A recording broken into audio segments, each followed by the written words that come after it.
والسلام على سيدنا جد الحسن والحسين الصلاة والسلام على أشرف شهادتين أما بعد فأعوذ بالله من الشيطان الرجيم بسم الله الرحمن الرحيم لقد كان لكم في رسول الله أسوة حسنة سبحان اللہ. وقال النبي صلى الله تعالى عليه وسلم النکاح من سنتی فمن رغب عن سنتی فلیس منی. وقال النبي صلى الله تعالى عليه وسلم اعظم النکاح برکة ایسرہ موعونا. وقال النبي صلى الله تعالى عليه وسلم النکاح نصف الایمان. آمنت باللہ صدق اللہ مولانا العظیم وصدق علی رسولہ النبی الامین المتین المعین المبین الکریم ونحن علی ذالک لمن الشاہدین والشاکرین والحمد للہ رب العالمین.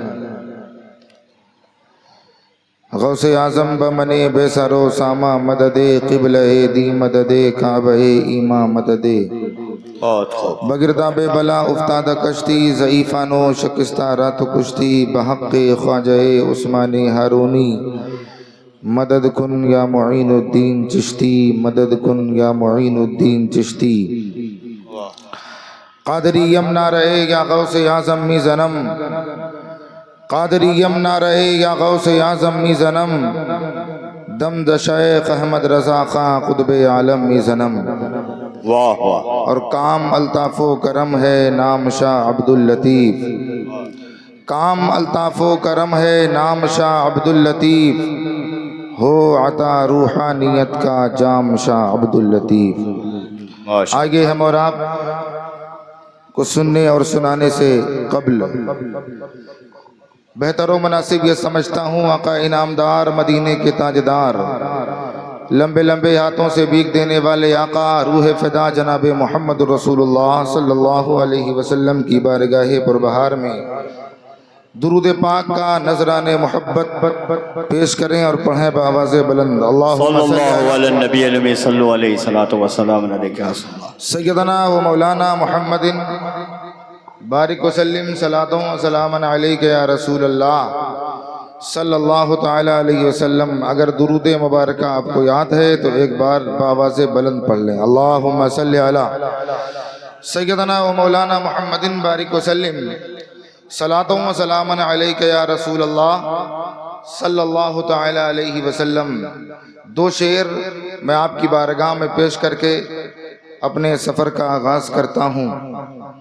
شاعر کہتا ہے کہ مومنو زندہ کرو سنت رسول اللہ کی. واہ واہ واہ واہ. پورا مجمع ایمانداری کے ساتھ ایک بار دونوں ہاتھوں کو اٹھا کے کہتے لبیک یا رسول اللہ. لبیک یا رسول اللہ. لبیک یا رسول اللہ. لبیک یا رسول اور اللہ. لبیک یا رسول اللہ. لبیک یا رسول اللہ. مومنو زندہ کرو سنت رسول اللہ کی. مومنو زندہ کرو سنت رسول اللہ کی. تیرے گھر میں ہوگی پھر برکت رسول اللہ کی. سبحان اللہ سبحان اللہ. مومنو زندہ کرو سنت رسول اللہ کی. واہ واہ. تیرے گھر میں ہوگی پھر برکت رسول اللہ کی. اور یہ شعر ملاحظہ فرمائیں. تیرے گھر میں ہوگی پھر برکت رسول اللہ کی اور کامیابی تجھ کو ڈھونڈے گی اے فیضی یاد رکھ. واہ واہ. کامیابی تجھ کو ڈھونڈے گی اے فیضی یاد رکھ. کامیابی تجھ کو ڈھونڈے گی اے فیضی یاد رکھ. ارے تو نے گر اپنا لیا سنت رسول اللہ کی. سبحان اللہ سبحان اللہ. تو نے گر اپنا لیا سنت رسول اللہ کی. تو نے گر اپنا لیا.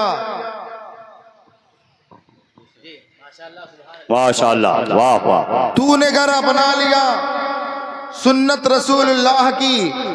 مومنو زندہ کرو سنت رسول اللہ کی. تیرے گھر میں ہوگی پھر برکت رسول اللہ کی۔ واہ واہ 12 روزہ جشن عید میلاد النبی صلی اللہ علیہ وسلم کا یہ 5واں پروگرام آج علی جناب محمد عارف صاحب اور ان کے برادران اور ان کے صاحبزادگان نے اپنے دروازے پر بڑے ہی محبت و خلوص کے ساتھ سجایا ہے اور تمام معشوقان مصطفیٰ کو بلایا ہے۔ پروردگار عالم کی بارگاہ میں دعا ہے، رب قدیر مولائے کائنات میلاد والے مہینے میں میلاد کی محفل سجانے کی برکتیں عطا فرما۔ مسکرا کے بول۔ آمین۔ یہ میلاد والا مہینہ ہے۔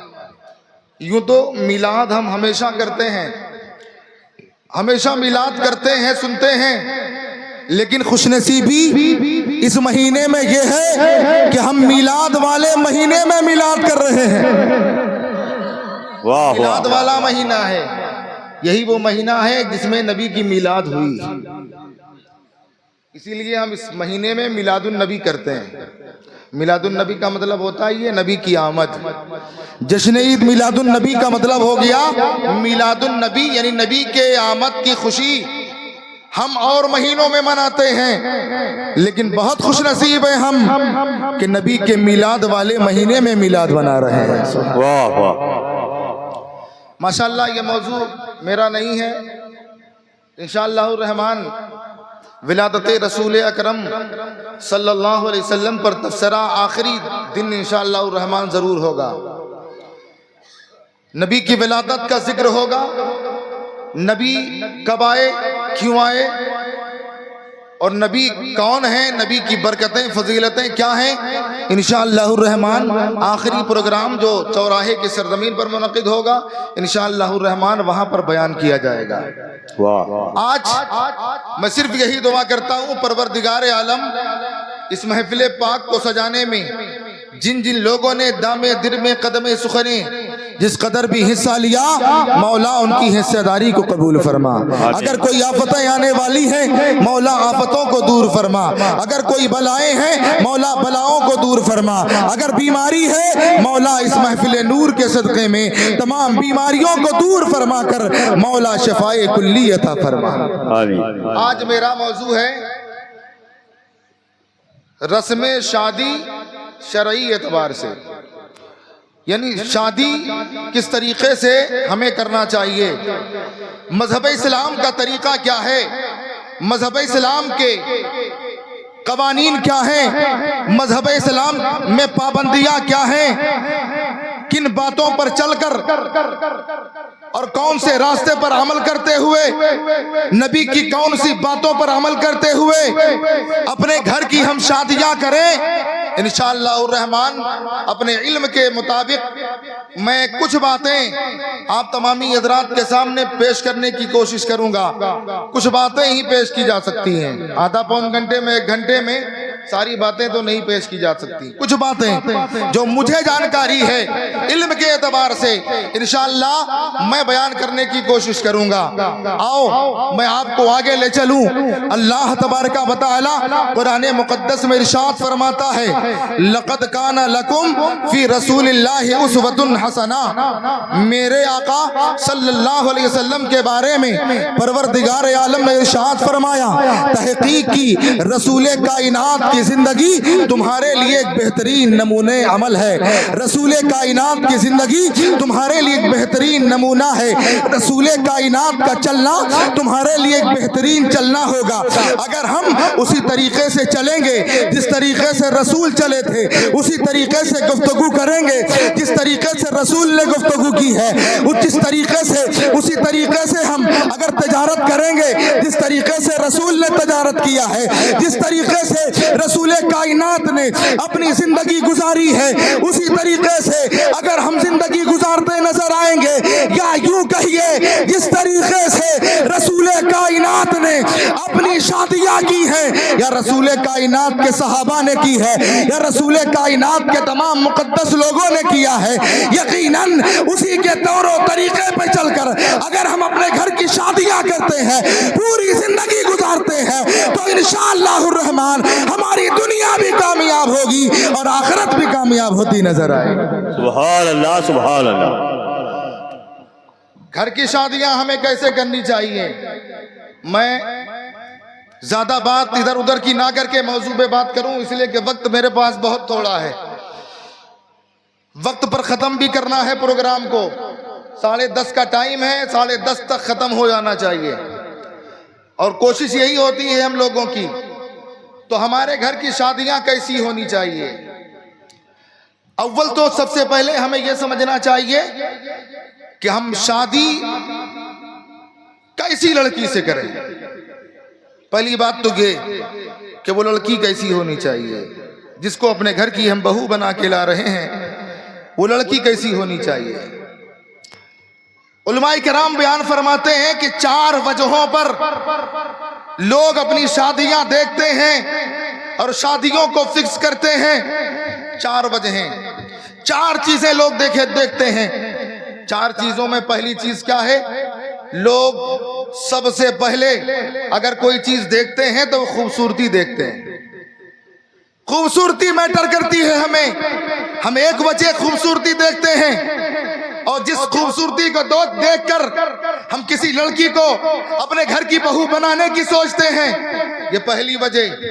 اور دوسری، مال دیکھ کر کے، جس لڑکی کو ہم دیکھنے جاتے ہیں، جس سے اپنا رشتہ کرنا چاہتے ہیں، اس کے پاس مال کتنا ہے، اس کے والدین مالدار کتنے ہیں، اس کے والدین پیسے والے کتنے ہیں۔ ہم پیسہ والا دیکھتے ہیں، اونچی پارٹی دیکھتے ہیں، امیر آدمی دیکھتے ہیں، دوسری وجہ۔ اور تیسری وجہ یہ ہے کہ ہم حسب و نسب دیکھتے ہیں، اس کا پریوار کیسا ہے، اس کا خاندان کیسا ہے، اس کی نسل کیسی ہے، اور اس کی عزتیں کیا ہیں، یہ ساری چیزیں ہم دیکھتے ہیں۔ پہلے ہم خوبصورتی دیکھتے ہیں، پھر مال دیکھتے ہیں، پھر حسب و نسب دیکھتے ہیں، اور چوتھی وجہ لوگ دیکھتے ہیں کہ یہ لڑکی جس سے ہم شادی کرنا چاہتے ہیں، اس کے اندر اخلاق کتنا ہے، اخلاق کتنا اچھا ہے، دینداری کتنی ہے، اس کے اندر ایمانداری کتنی اچھی ہے، یہ دیندار ہے کہ نہیں ہے، یہ قرآن پڑھی ہوئی ہے کہ نہیں ہے، یہ نماز پڑھتی ہے کہ نہیں پڑھتی ہے، اس کے اندر دین ہے کہ نہیں ہے، اس کے گھر میں دین کا ماحول ہے کہ نہیں ہے، قوانین دین کے قوانین پر چل کر اس کے گھر میں عمل ہوتا ہے کہ نہیں ہے، نہیں ہوتا ہے۔ 4 وجہیں لوگ دیکھتے ہیں، لیکن میرے آقا فرماتے ہیں ان 4 وجہوں میں 3 کو چھوڑ دیا کرو، آخری دیکھ کر کے تم اپنی شادیاں کیا کرو۔ آخری کیا ہے کہ وہ بچی دیندار ہے کہ نہیں ہے، وہ بچی قرآن پڑھی ہوئی ہے کہ نہیں ہے، وہ بچی نمازی ہے کہ نہیں ہے، اس کے گھر کا ماحول دینی ماحول ہے کہ نہیں ہے۔ قسم خدا کی، جو خوبصورتی دیکھا کرتا ہے، میرے آقا فرماتے ہیں جو خوبصورتی دیکھ کر صرف خوبصورتی دیکھتا ہے اور خوبصورتی دیکھنے کے بعد وہ شادی کر لیتا ہے، میرے آقا فرماتے ہیں ان قریب وہ فتنے میں مبتلا کر دیا جاتا ہے۔ اور نمبر 2 پر میرے آقا فرماتے ہیں جو کوئی مال دیکھ کر شادیاں کرتا ہے، میرے آقا فرماتے ہیں ان قریب وہ غریب ہو جاتا ہے، وہ تنگ دست ہو جاتا ہے۔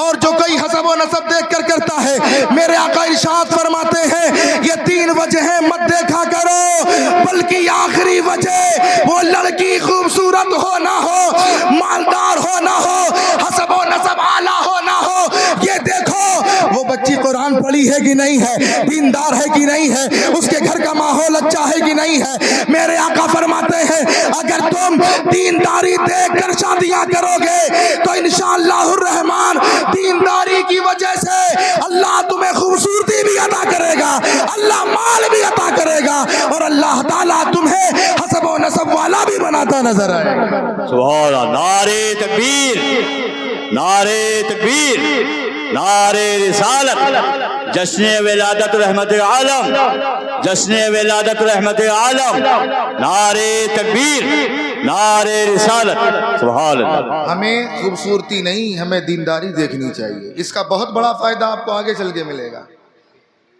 پہلے تو آپ خوبصورت لے کے آئیں گے، گاؤں والے 2-4 دن تعریف کریں گے، ارے فلانی کی بیوی بہت خوبصورت ہے، فلانی کی بہو بہت خوبصورت ہے، لیکن جیسے ہی 1-2 مہینہ گزرا گھر میں لڑائی جھگڑے پیدا ہو گئے۔ وہ تو ہونا ہی تھا، اس لیے کہ آپ نے صرف خوبصورتی دیکھی ہے، کاش خوبصورتی کے ساتھ ساتھ تم نے اگر دینداری دیکھا ہوتا، خوبصورتی کے ساتھ ساتھ تم نے پرہیزگاری دیکھا ہوتا، مالداری کے ساتھ ساتھ تم نے اچھی خصلتیں دیکھی ہوتی، تو قسم خدا کی آج تمہارے گھر میں لڑائی جھگڑے نہ ہوتے، تمہارے گھر میں آج فساد نہ پیدا ہوتا، تمہارے گھر میں آج گالی گلوچ کا ماحول نہ ہوتا، آپ کی بہو اپنے گھر کو چھوڑ کر نہ جاتی، کوئی بھی فتنہ برپا نہ ہوتا۔ قسم خدا کی اگر آپ خوبصورتی نہ دیکھتے بلکہ دینداری دیکھتے، خوبصورت ہو نہ ہو دیندار ہونی چاہیے، نمازی پرہیزگار ہونی چاہیے۔ قسم خدا کی اگر وہ دیندار ہوگی تو وہ یہ جانے گی شوہر کا ادب کیا ہے، وہ جانے گی ساس سسر کا ادب کیا ہے، وہ جانے گی جو ہے نندوں کا اور جیٹھوں کا معاملہ کیا ہے، اس کے اندر ساری خوبیاں موجود ہوں گی۔ انشاءاللہ الرحمن آپ بھی کامیاب ہوں گے، آپ کی بہو بھی کامیاب ہوگی، آپ کے گھر کا ماحول بھی بچہ ہوگا، انشاءاللہ آپ کامیاب ہوتے نظر آئیں گے۔ سبحان اللہ۔ حضرات محترم، ہمیں اور آپ کو چاہیے اس طریقے سے ہم اپنے بچوں کے لیے اگر کوئی دلہن دیکھنے جائیں تو یہ اپنے دل میں، لیکن آج ہم اور آپ اگر اپنے بچوں کے لیے بیوی دیکھنے جاتے ہیں نا تو جس کی شادی ہو رہی ہوتی ہے، آج کل ماڈرن زمانہ ہے، وہ بچہ خود کہتا ہے، وہ اپنی بہنوں کو اپنی ماؤں کو نہیں بھیجتا، اپنے گھر کی عورتوں کو نہیں، وہ بھی جاتی ہیں، اس کے ساتھ ساتھ وہ کیا کہتا ہے، ہمارے پھوپھا کے لڑکے بھی آئیں گے انہیں بھی دکھا دینا، ہمارے خالہ کا لڑکا یعنی ہمارا بھائی ہے، خلیرا بھائی، اسے دکھا دینا، ہمارا دوست ہے اسے دکھا دینا۔ اللہ اکبر۔ ذرا اندازہ لگائیے آپ، ابھی شادی ہوئی نہیں اور شادی جس سے ہونی ہے اس سے ہونی ہے، اس کے خالہ کا لڑکا اس کا بھائی ہے لیکن اس کے لیے اجنبی ہے، غیر محرم ہے، اس کا دوست ہے اس کے لیے غیر محرم ہے، وہ کسی دوست کو نہ بھیجے، وہ کسی خالہ اور پھوپھا کے لڑکے کو نہ بھیجے، بلکہ اپنے گھر کی عورتوں کو بھیجے، اپنے ماں کو بھیجے، اپنی بہنوں کو بھیجے اور یہ کہے کہ اے میری ماں، اے میری بہن جا۔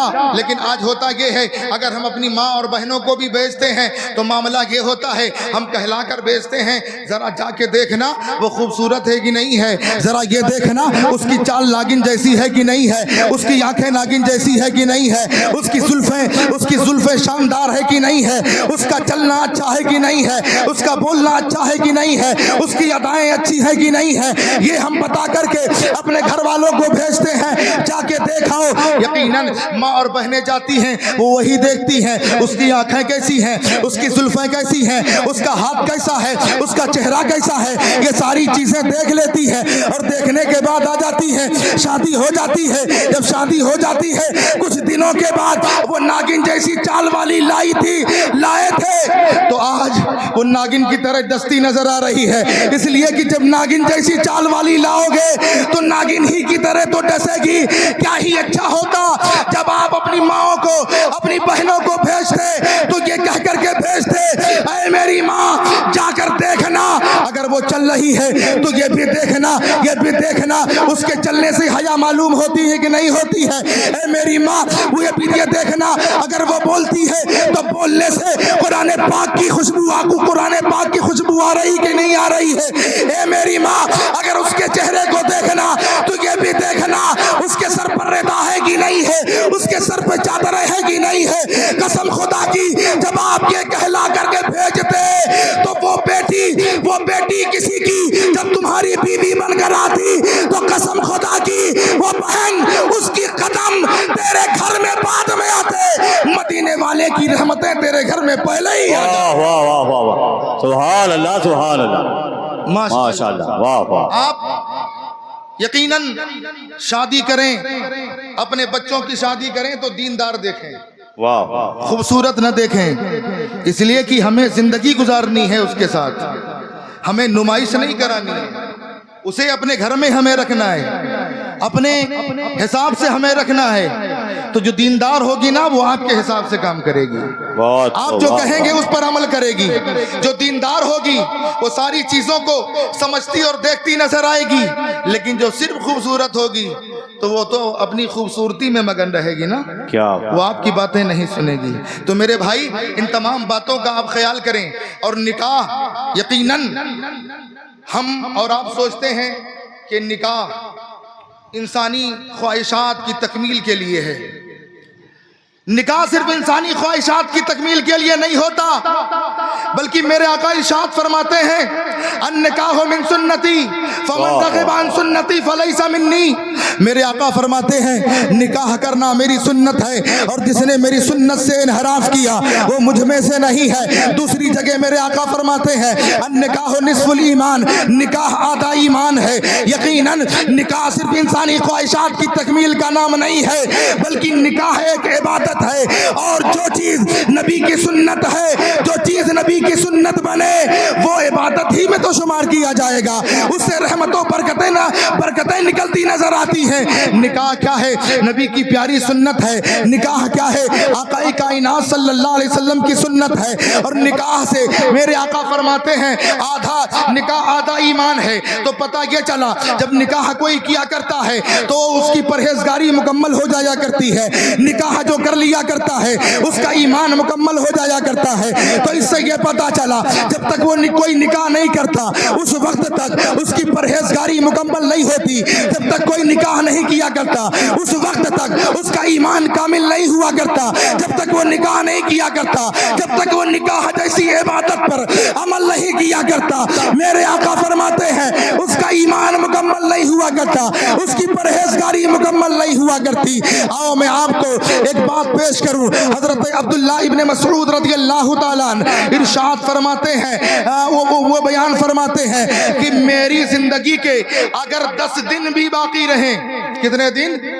10 دن بھی باقی رہیں، تو حضرت عبداللہ ابن مسعود کہتے ہیں کہ میں اس 10 دن میں نکاح کرنا پسند کروں گا۔ مسکلا کے بولیں سبحان اللہ۔ سبحان اللہ۔ اس 10 دن میں نکاح کرنا پسند کروں گا۔ اور وہ فرماتے ہیں کہ میں اس حال میں پروردگار کی بارگاہ میں جانا ناپسند کرتا ہوں کہ میں بغیر شادی شدہ جاؤں۔ نکاح کا یہ مقام ہے۔ اور میں آگے بتاؤں، کسی نے حضرت بشر حافی رضی اللہ تعالیٰ عنہ کو خواب میں دیکھا اور ان سے پوچھا اے بشر حافی بتائیے آپ کے ساتھ رب نے کیا معاملہ کیا، آپ کے ساتھ کون معاملہ پیش آیا؟ اے بشر حافی ذرا آپ بتائیں اللہ نے تمہیں تمہاری عبادت کے عوض تمہیں کون سے انعام و کرامات سے نوازا؟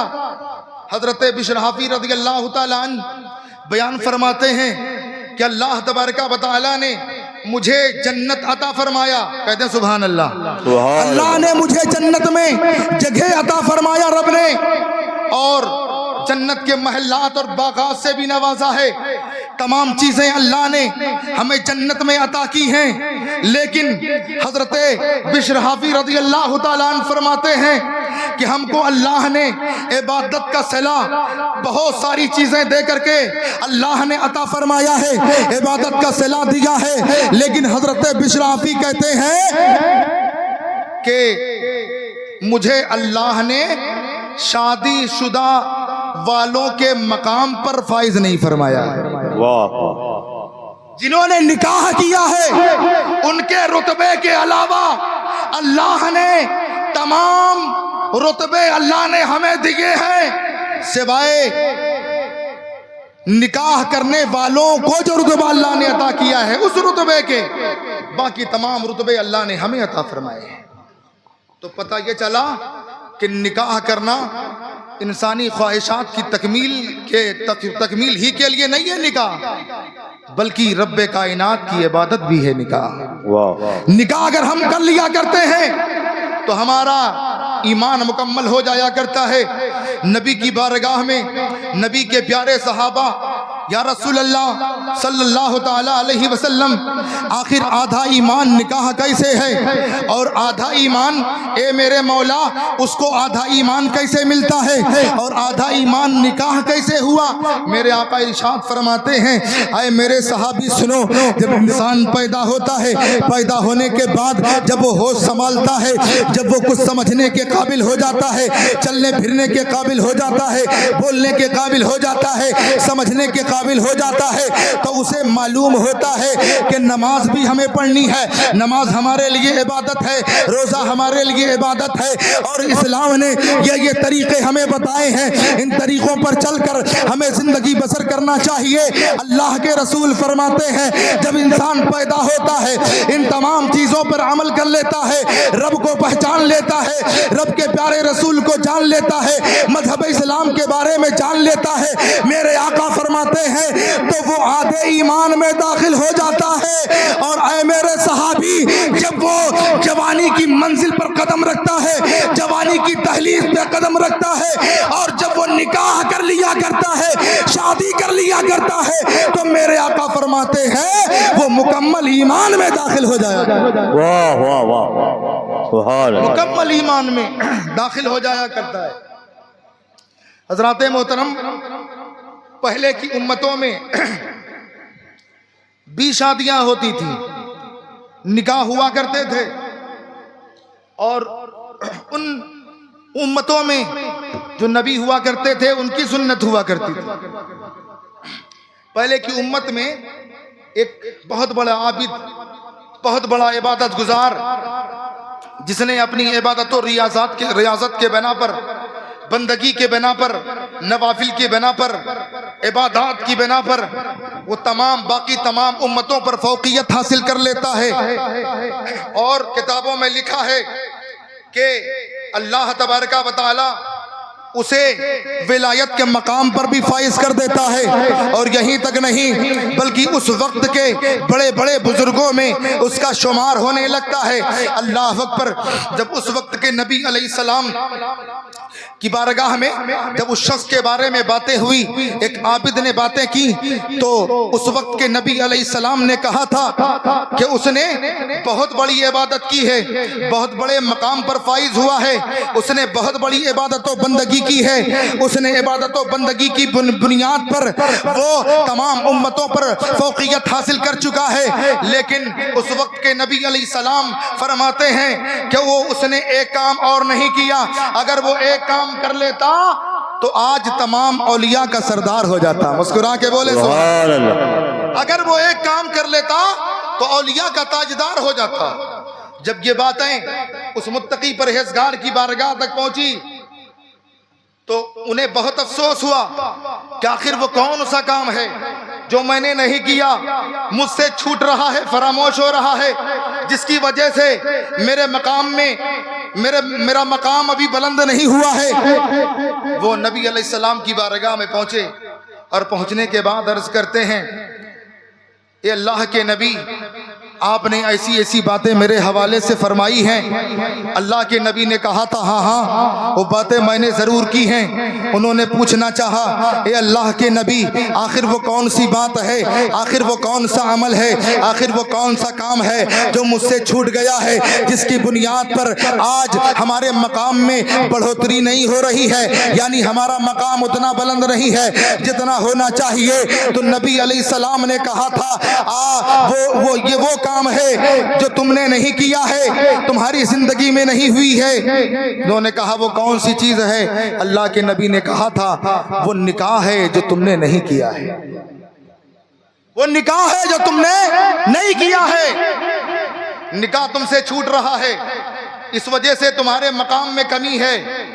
تو وہ کہتے ہیں اللہ کے نبی، میں نکاح کو حرام نہیں سمجھتا ہوں، میں نکاح کو حلال جانتا ہوں، نکاح کرنا بھی چاہتا ہوں، لیکن اے اللہ کے نبی میں کیا کروں، میں بہت غریب ہوں، میری ذمہ داری کسی دوسرے کے کندھے پر ہے، میں خود سے اپنی روزی